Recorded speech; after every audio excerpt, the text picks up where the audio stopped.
Police team mobile ডিউটিতে ছিলেন ওই সময়। তো অ্যারাউন্ড 5 o'clock আজকে আমাদের আনন্দবাজার নাকা পয়েন্টে তো দুটো সন্দেহজনক গাড়ি খুব দ্রুতগতিতে ভাগার চেষ্টা করছিল। তো ওই সময় আমাদের পুলিশ টিম ওটাকে আটক করে, দুটো গাড়িকে আটক করে। দুটো গাড়ি ছিল বোলেরো পিক আপ গাড়িটা ছিল। আর ওটার মধ্যে আমরা যে সময় ডিটেন করি দেখতে পাই যে 5টা এবং 4টায় 9টা মহিষ খুব সফিস্টিকেটেড অবস্থায় ওরা আটক বন্দি ছিলেন। তো ওখান থেকে আমরা দুজনকে ডিটেন করি।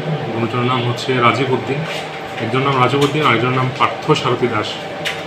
তো পানিসাগর পিএস আনন্দাতে ওদের বাড়ি। তো তারপরে ওদেরকে ট্রেন করে আমাদের থানাতে নিয়ে আসা হয়। তারপরে ওদের এগেনস্টে নির্দিষ্ট ধারে কেস রেজিস্টার করা হচ্ছে। পানিসাগর থানা কোথায় বাড়ি? একজনের বাড়ি রামনগর, আরেকজন বাড়ি উত্তর দেওছড়া।